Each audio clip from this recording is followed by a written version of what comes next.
share some thoughts on life, love, and all that it brought. Welcome back, grab your seat for stories that are always neat.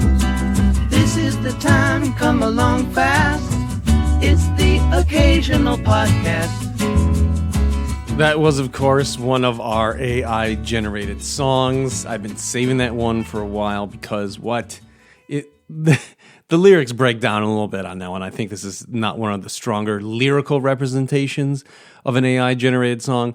However, they nailed the title of the podcast. That's a win over some. And it has kind of a weird, interesting, at minimum, backing track. The music's 5 out of 10 if you're into that kind of thing. So, big interview this week. Tons of great stuff going on. Tons of great stuff coming forward. This is the final episode of Season 10. We will be starting Season 11 next time you hear us. And so I have Mark again, and he's fresh back. I love to say the word fresh back. I know I say it a lot, but he is fresh as a daisy back from Pacific Audiofest. And this is that interview with him, Mark Phillips, editor-in-chief from PT.audio, PTA Productions. As we say every episode, on with the show. Here we go. Today's episode is brought to you by SVS. With our humble beginnings building subwoofers in a Youngstown, Ohio garage, SVS is now one of the fastest growing high-performance audio brands with acclaimed cables, wireless audio gear, accessories, and speakers, including the popular new Ultra Evolution series, offering expert support, generous owner benefits, and world-class performance that far exceeds the price. SVS brings world-class sound to more people than ever. Learn more at svsound.com. That's S as in speaker, V as in volume, SOUND.com. Today's episode of the Occasional Podcast is sponsored by Ron Resnick's Audio Cafe. Audio Cafe is a California dealer specializing in Clarisys audio loudspeakers. As a dealer for a single brand, Audio Cafe is not limited to only a small set of recommendations, like you might find at a more traditional retailer. Ron, co-owner of What'sBestForum.com and reporter for What's Best Forum YouTube channel, takes the time to understand his clients' musical and sonic preferences, and then builds a bespoke system which maximizes emotional engagement. Visit AudioCafeBeverlyHills.com to learn more.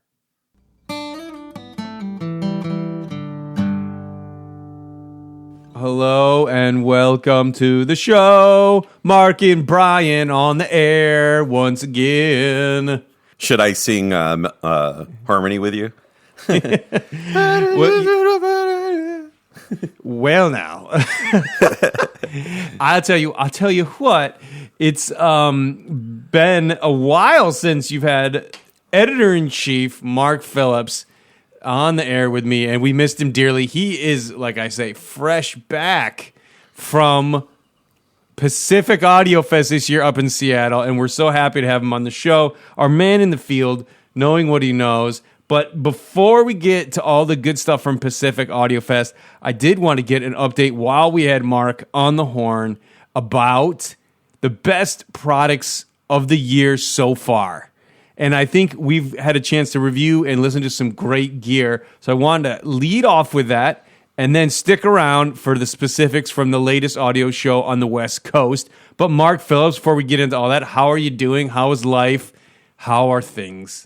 It's crazy. So right now, people will probably notice that we're updating the website, Part-Time Audiophile, and we tried to get it done during the slower months of summer, but here we are in September. There's a lot going on, but it's going to result in a much more beautiful, vibrant, dynamic website. It's going to look great. We're going to have more flexibility in terms of layout and everything. So we have that going on. And then personally, I'm going through major house renovations right now. We don't know, at various times I have to close down my listening room. So right now, everything's kind of messy, but moving forward. In terms of gear that you have had in the wonderful listening space before all the drama started, tell me a little bit about, maybe, let's just start with loudspeakers. what do you consider of the gear you've listened to so far this year? What's the best new product, or at least new to you, that you've heard so far in the speaker category? And maybe you could start with either your favorite floor stander or your favorite bookshelf. What would you like to start with? I've had the YG Acoustics Sonya 3.2s, and that review just came out a few weeks ago. And that dominated my listening room for the first few months of the year. And so that was a superb speaker. It was because they weighed 320 pounds apiece. Once they got set down, they kind of stayed there. I had to kind of jump around and review around them. That with the Burmester amplification that I was using, it was a big system, the biggest system I've ever reviewed. And so when I look back at the year, I'm going to think about that combination of just being big and beautiful and more of a system than I've ever had in my house before, but incredible. And then I've also had a few other things going on, but in terms of big systems, I've had a lot of amps. That's one of the things that when I moved to this big house, people had been asking me, when are you going to do the big stuff? And I said, well, it's difficult for me to do it in an apartment, but now that I have a gigantic house, the big stuff is coming. So that's kind of what's marked the year so far. Now, I know you're an avid lover of a good two-way stand mount at the current moment, because I know you have a lot of favorites. What would you say is your favorite stand mount loudspeaker? This came about last year when we were doing product of the year and we were doing our year-end awards and everything. And I kind of threw it out there to have some kind of special award for the two-way monitor, bookshelf monitor of the year. What I have decided that will probably be in the running this year is the John DeVore's, the DeVore Fidelity. These are the orangutan micros. So that's the smallest ones. They're little cubes. They're fantastic. They're less than 4,000 a pair, and they were absolutely incredible in my house. And I really enjoyed using them. I used them in the big system. I used them in a desktop system. They were just fantastic. So I would start off with that, with the DeVore Fidelity Orangutan Micros. Oh man, I love that nomination because I actually have the 96s the 096s, the big boys. Yeah. And I got to tell you, I personally have been blown away by what John's been able to do. And I'm so glad that you mentioned that. I have not heard those ones, but if they're anything like the 096s, if there's just a little bit of that connective tissue, I'm telling you, I can imagine. I've just been really blown away by the 96s. I think that John DeVore DNA runs through all of the speakers. And, I'm reviewing the micros, and they're the bottom of the line. So you're talking about, what was once the top of the line, but now he's got really expensive speakers in that line. For the little one, it's still John DeVore. I was trying to think of things objectively about, how the bass was and how this was doing it. And I couldn't really pinpoint anything that I was responding to other than the fact that I just kept getting drawn into the music. Just superb sound. I didn't care anymore. They were so musical. And so and that's what I go for. I don't care about bass, and I do, but in terms of just listening to these speakers, the tonality was just amazing, off the charts good. For less than 4,000 a pair. Yeah. And with the 96s that I've been listening to, I can tell you the bass is done in a way that I prefer. It's hitting all my preferences as well as being articulate, high fidelity, great air, all that stuff that you would just assume is a benchmark for high fidelity sound. And he seasoned it with just the right amount of audio hi-fi salt. That's the intersection that I love. It's my preferences melded with the baseline requirements for being high fidelity, and he just freaking nailed it with this thing. So I don't doubt that if he nailed my preferences, that he could bring it down to $4,000. And wow, yeah, I love that one. All right, we're on fire now. How about, you said you had the Burmeister in. Do you have any type of highlights for you in terms of integrateds? Wow, big one. I just finished a big one in that the review appeared a couple weeks ago, but that was the True Life Audio TSI 300, which is a massive 55 kilogram integrated from Greece, run $53,700. So it is very serious gear. In my review, I kind of called it the king of integrateds because I'm sure that I could have a showdown with all of them, but this one impressed me more. It's a big, lots of iron, but it was a hybrid design, so there's a couple of tubes in the preamp stage.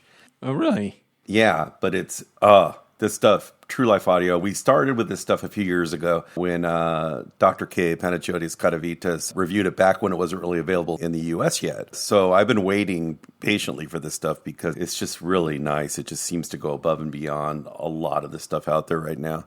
And so I just finished that one, and that will go down as my favorite integrated of the year. I don't know if I'm going to choose to do the integrated of the year award, but that would win it this year. What do you think about the all-important, the all-essential, Mark-centric phono stage? Do you have any nominations for a phono stage that's new, that's great this year?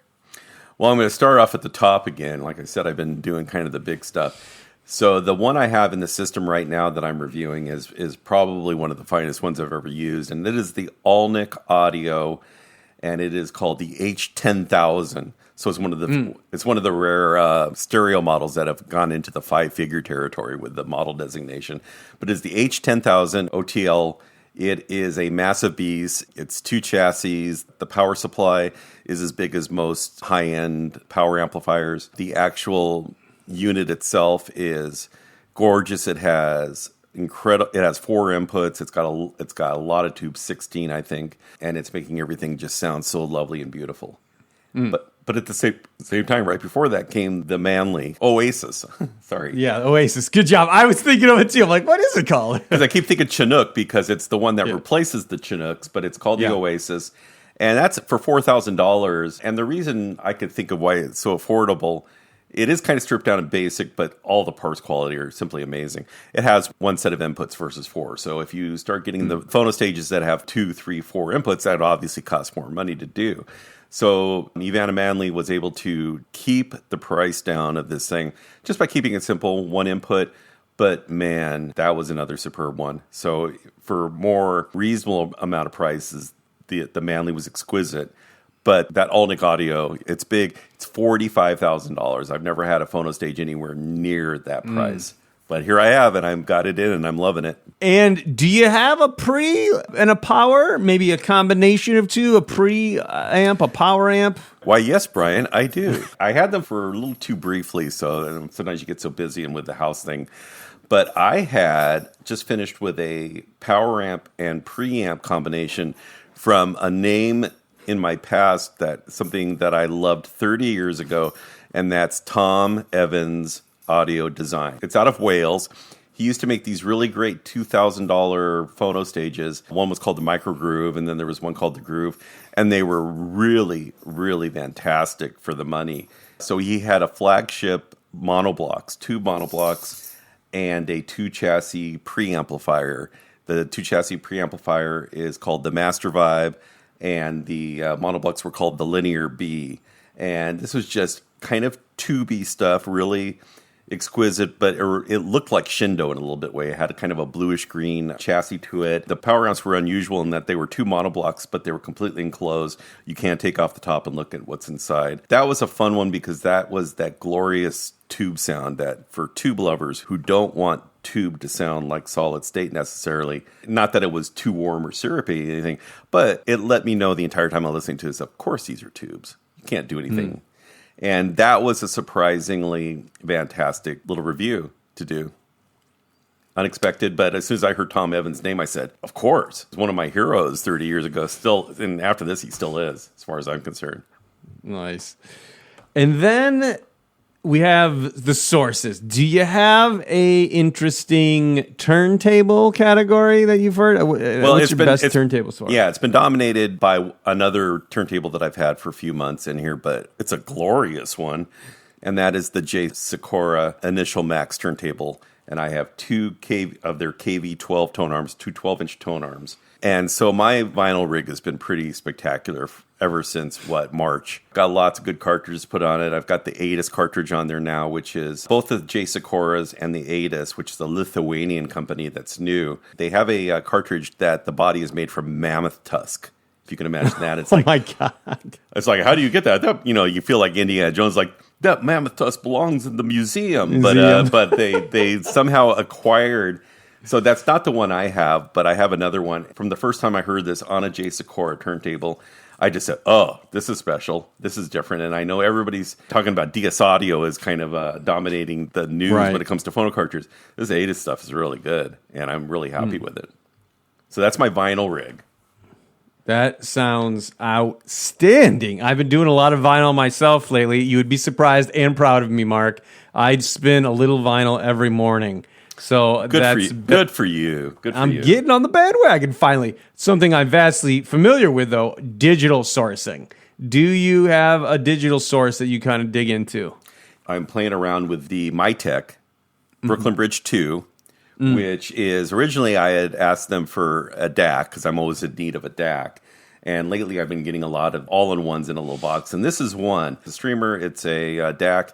And it's a preamplifier. And as a preamplifier, it works really well. I'm really enjoying it because it's very compact. It's a small unit, and all this goodness is jammed into this tiny little thing that just fits anywhere on my rack. I just squeeze it in between components, and it has a headphone jack that's incredible. And so I've been enjoying it in my main system. I'm enjoying it as a headphone rig. It's $5,000, and it seems to do everything in a small package, and I'm really, really happy with it. Do you have any fun? I know we actually talked about this, I think, outside of the podcast. Do you have any fun accessories that's come across your path? I had reviewed the Mark Dolman record clamp. $2,800, crazy, but it made such an outrageous improvement to the sound. And it's easy to do A/B comparisons with a record clamp because you just, while the record's playing. While it's spinning, yeah. While spinning, you can put it on, take it off, put it on, take it off, and just hear everything happening at once. You could hear it changing. And so that is kind of the accessory of the year, although it's a very lofty one. I actually bought it just for the simple fact that every turntable that I review from now on, I can stick this thing on there and it's going to bring out the best of the turntable. And so I thought it was important. So I did pull the trigger and bought it. But it would be my accessory of the year, no question. That's really, really fun. Now, you talked a lot about some expensive stuff. Do you have a favorite budget pick across all categories that just blew you away? It's something that maybe you heard or saw that was the best value for the money. Well, I'll tell you, because we do the best value of the year, so I have some ideas. The Austin Audio Works, it's a headphone amp and a phono pre. They're both around $1,600, $1,800, especially the phono stage alone, which is the cheaper of the two. It's $1,600. This thing is amazing for a phono stage. It's very, very stripped down, basic. Doesn't have the big, heavy chassis or anything. But man, it's just got all the stuff, all the good parts, and the great circuitry and the great engineering inside. And so that would be one of my leading choices for budget components. The other one, I have the new AVA, the Audio by Van Alstyne. They have a new power amplifier. It's their entry-level one. It's only a little over $1,000, but we all know that Van Alstyne amplifiers sound fantastic without costing a lot of money. This is just something I threw in because they don't do a lot of new products, and this one's new. And I always need a good backup, like workhorse amplifier when I'm reviewing stuff that I can depend on.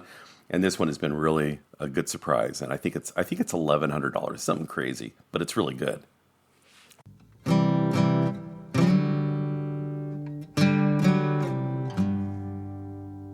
This episode of the Occasional Podcast is brought to you by Fern & Roby, a HiFi designer, manufacturer, and dealer in Richmond, Virginia, where they have been producing heirloom quality audio equipment and accessories since 2010. Each Fern & Roby piece is meticulously crafted for you to enjoy your favorite music with friends and family. Follow them at Fern & Roby on all social platforms for a behind-the-scenes look at their process, or visit fernandroby.com to see their craftsmanship for yourself. Our friends at ZMF Headphones are sponsors of today's episode. ZMF is a curated collection of various sounds and styles in the form of dynamic and planar magnetic wood headphones, designed by founder Zach Merbach since 2011. ZMF has garnered an A+ recommended component in Stereophile, Headphone of the Year on Headphonics.com, and been a 2-time winner of the SBAF Golden Schlong Award. ZMF Headphones. That's the letter ZMF. HeadPhones.com. ZMF Headphones is the place to go to check out ZMF's collection and learn more. ZMF, traditional craft and modern acoustics.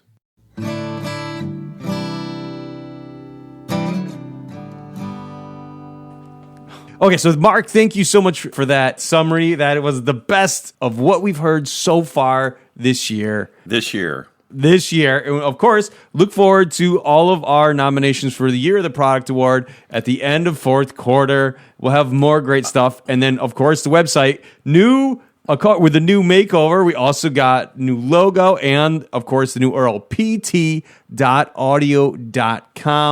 So go to the website, and we'll have that whole thing and all the nominations and all the best products of the year in fourth quarter. And we'll do another podcast to kind of flush all that out. But it's a big guide. Mark's put a lot of blood, sweat, tears, and all kinds of bodily fluids into this guide. So back to another matter at hand.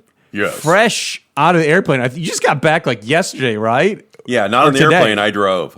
No, I drove back yesterday. I used to drive to a lot of them, but now that I'm on the West Coast and miles from nowhere, that this is the one I drive to. I can drive to it. It's Seattle, a 6.5 hour drive now instead of 3.5 when I lived in Portland. And we're talking about the Pacific Audio Fest, and it was a little scary because first of all, they had a looming hotel strike that threatened to shut it down, and there was really? I did not know that. Supposedly there were going to be picket lines, and what happened was this kind of controversy resulted in some people not showing up, some exhibitors not showing up because they didn't want to cross a picket line.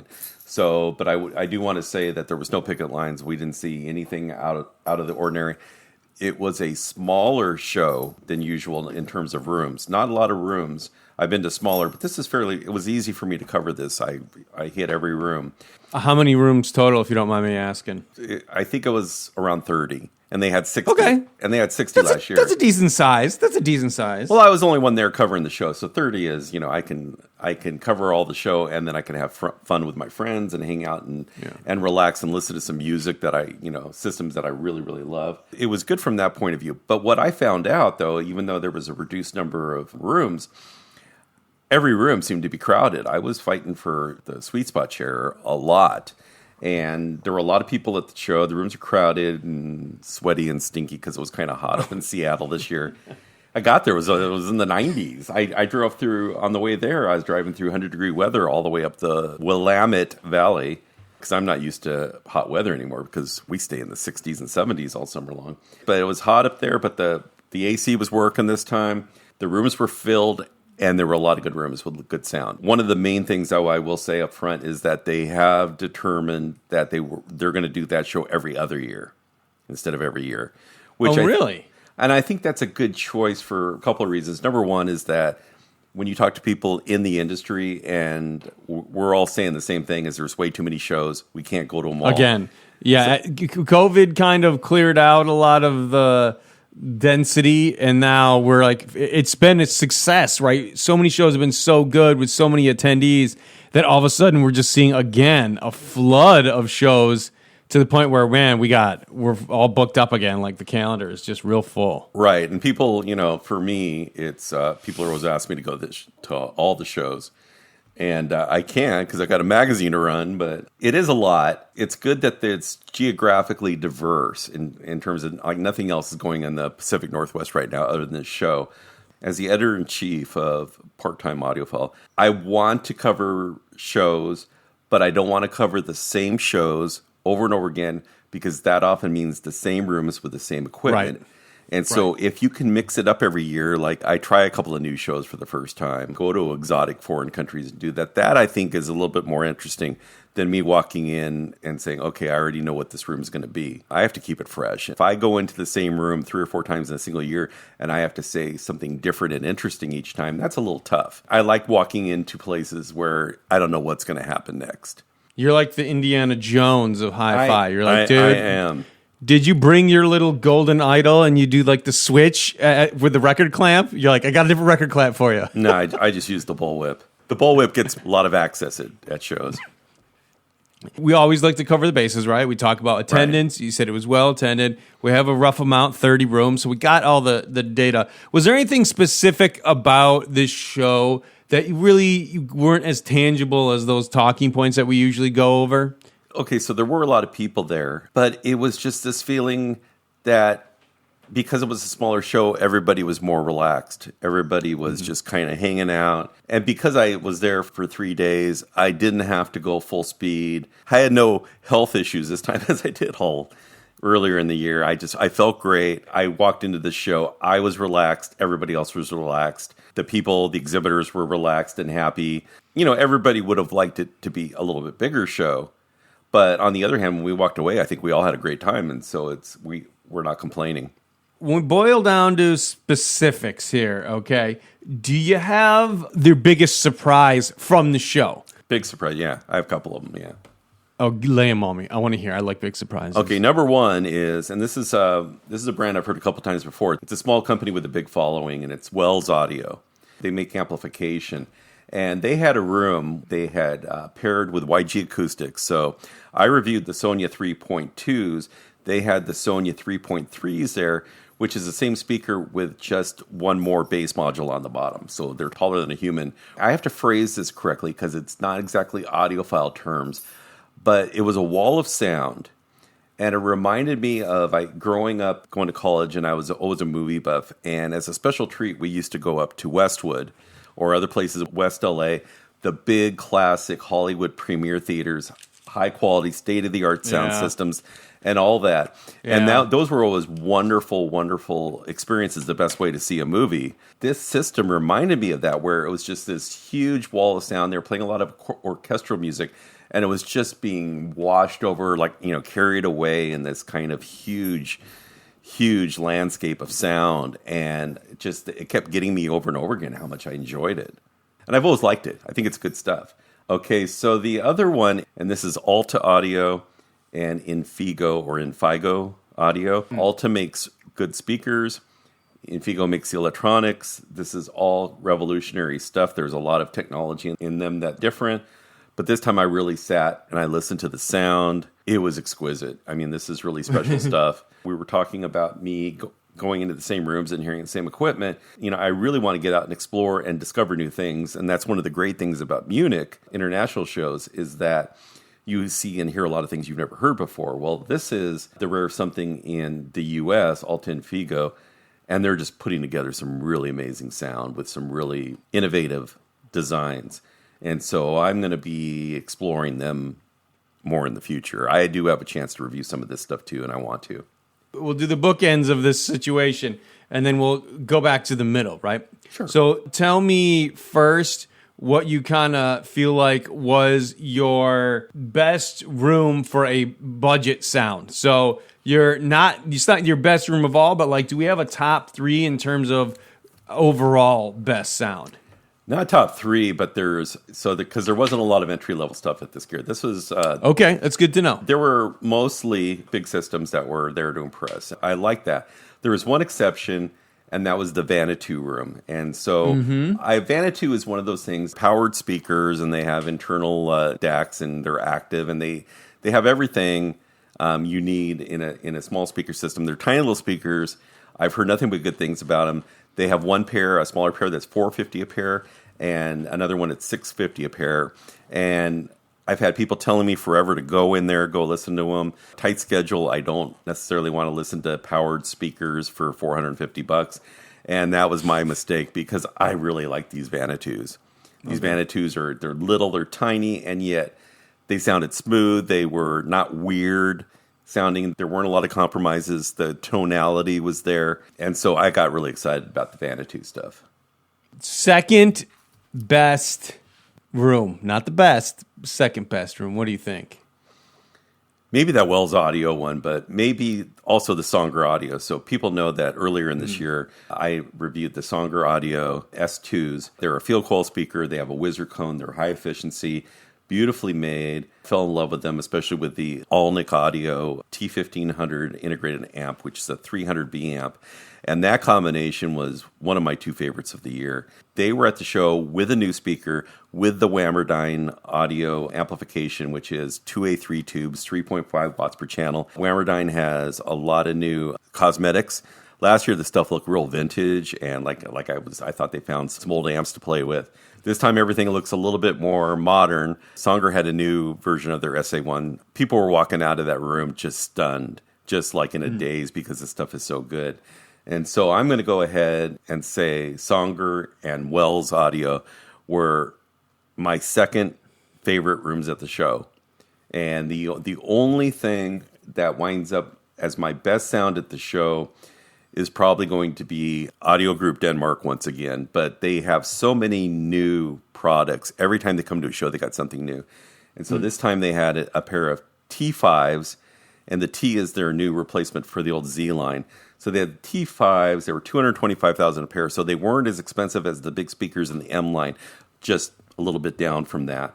And it was my first room at the show that I walked into because it was there. I walked in the door, there it was. I went in there, listened to the speakers with the new 88, and it was all running that. And this is still $1 million system. It occurred to me as I sat down and started listening to the music that, is this the best bass I've ever heard? It could be, because it was just everything you want good deep bass to be. You want it to be clear, open, textured. You don't want it to be boomy, but you also want it to go below the floorboards and come back up under your seat. And the bass was great, but it was just exquisite sound. So I think that's probably the best sound of the show. But there were so many. I mean, there were really like a dozen good rooms that I could put on the list. Just throw out some honorable mentions that were your favorite listens that weren't, the budget. Maybe they weren't the top, but you're like, damn good sound. Damn good sound. One of the first damn good sounds, there was a room, Zeloton and Burmester. And people who know Zeloton, that Gideon Schwartz of Audio Arts New York City, he was brought in Zeloton. And he was, the very first time I heard Zeloton was with CH Precision many years ago. It was a really exquisite sound, but the problem with it, I don't want to say problem, but it's very detailed and very neutral. And sounds like a serious problem. Yeah, well, I like a little warmth and coloration, and it didn't necessarily provide it. Well, this time we had Zeloton and Burmester, and I always thought Burmester was another one of those ultra revealing amplifications, but no, it's got beautiful warmth. So the combination of the Zeloton and the Burmester was really, really good, really clean and clear. But yet the Burmester was able to add enough sweetness to it to where I wasn't saying, this is a little bit too flat for my taste. So I was really happy with that. And I walked in, they were playing, Dean Martin's Dream with Dean, which is one of my favorite recordings. Gideon Schwartz hadn't seen me in a long time, and he said, "Hi, it's nice to meet you, Mark. I finally get to meet you." And I said, "We met many years ago, and you were the first person to introduce me to CH Precision." He says, "Well, I'm back." And so Gideon's back. And of course, Norm Steinke from Burmester was there, and we had a good time in that room. And then one other room that was really, really amazing is the Genesis room. So you walk into the Genesis Advanced Technologies room, and Gary Coe is in there. And he usually has his $680,000 pair of 4-tower speaker system that's come up from the Infinity Iris betas. And everybody wants those, but has introduced the new G7 line. This G7 line is an entry-level line. Uses bamboo enclosures. It's sustainable, affordable for the performance you get. They're very affordable. I'm currently reviewing a pair. Instead of having the big giant speakers in the room, he had 3 separate systems built up around the 3 models in the G7 line. So it's Foxtrot, Tango, and Minuet. And so and they range from $8,000 to $13,800 a pair.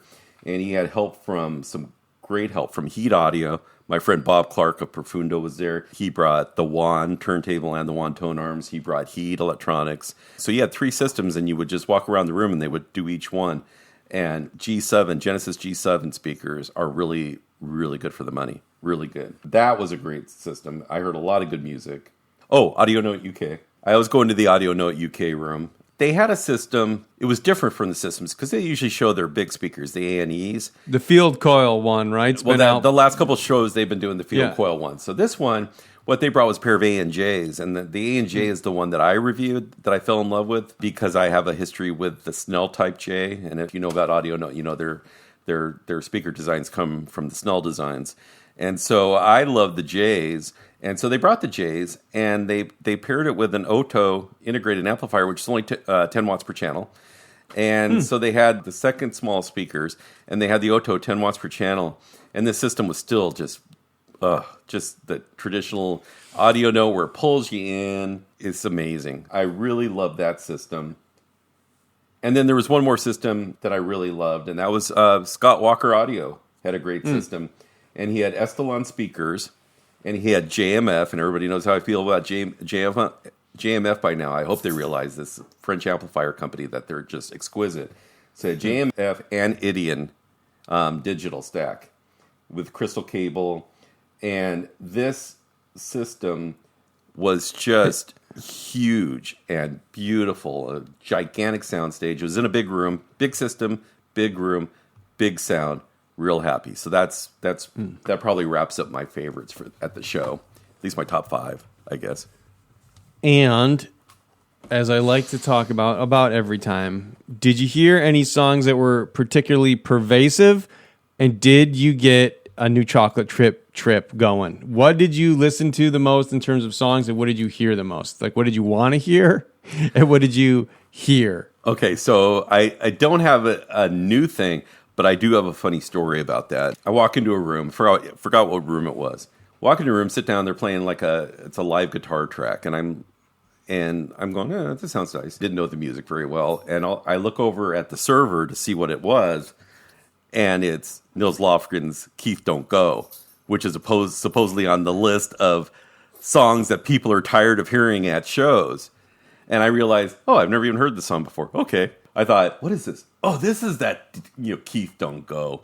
I'll say it didn't do a lot for me, but I think I only heard Chocolate Chip Trip twice, and once was in the Songer room, so with a 3.5 watt per channel amplifier and these field coil speakers. I did it in this room last year, and it sounded really nice, although they kept the volume kind of at a reasonable level. This time they let it go, and it rocked. 3.5 watts per channel of Chocolate Chip Trip was still superb. So I'll have to... That's another surprise at the show. But of course, I know the Songer audio speakers, and they're just really good at everything. And they go deep in the bass. They sound big.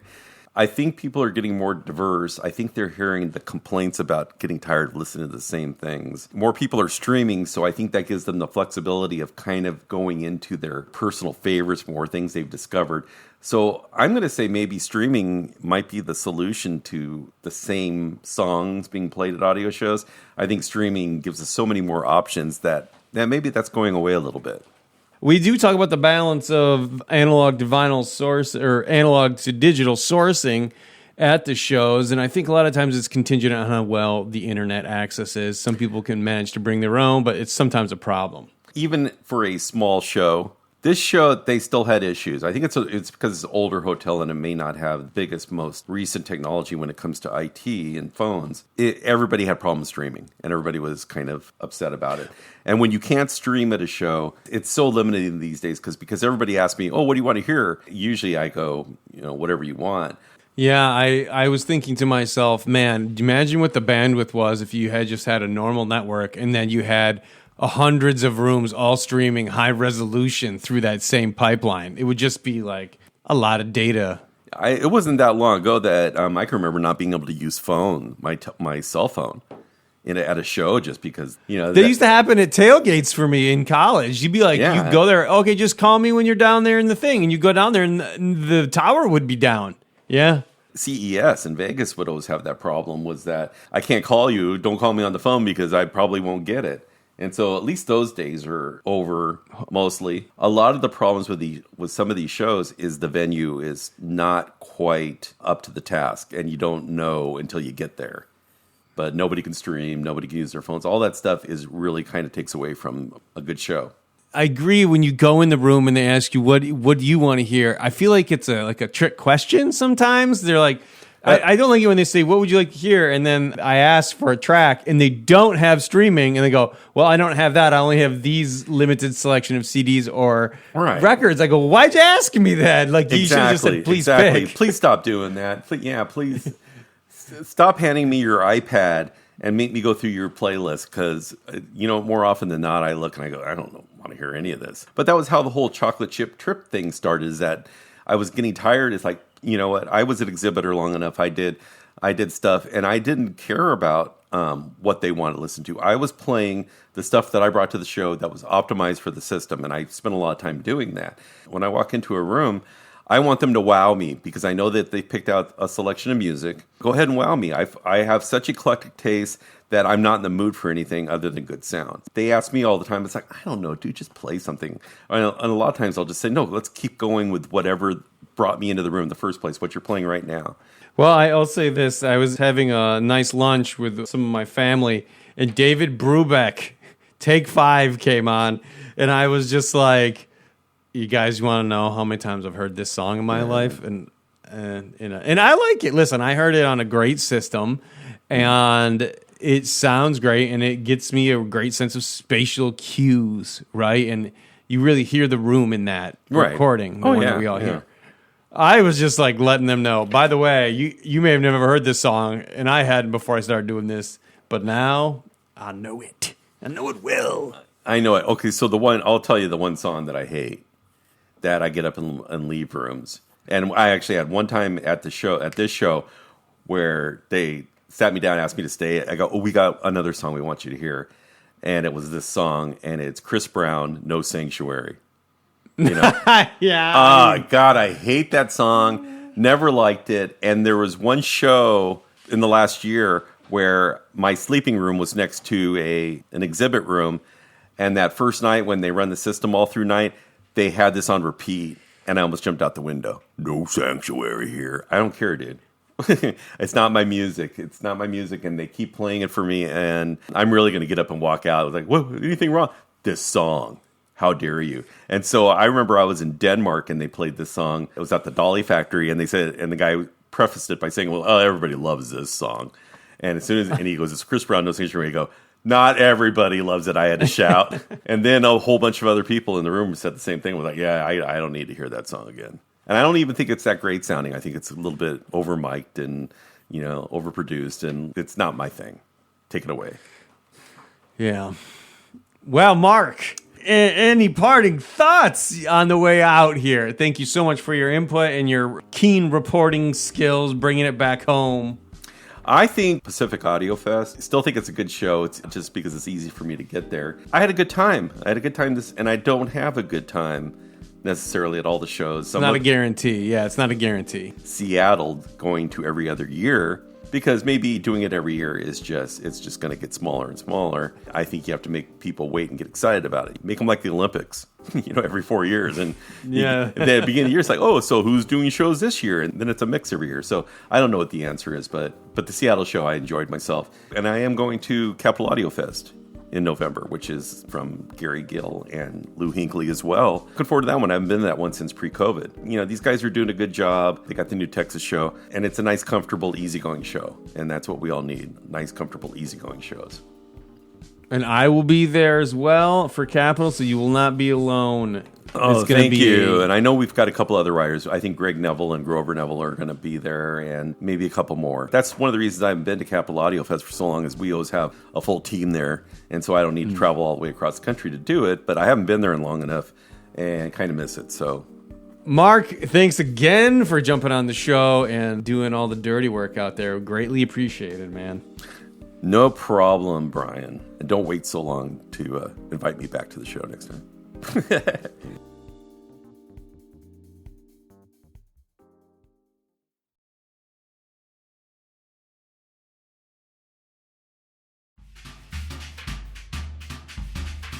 The Occasional Podcast is a production of the Part-Time Audiophile Network, which includes parttimeaudiophile.com, The Occasional Magazine, the PTA newsletter, and audiohead.com. You can stay in touch with us on Twitter, Facebook, Instagram, and YouTube.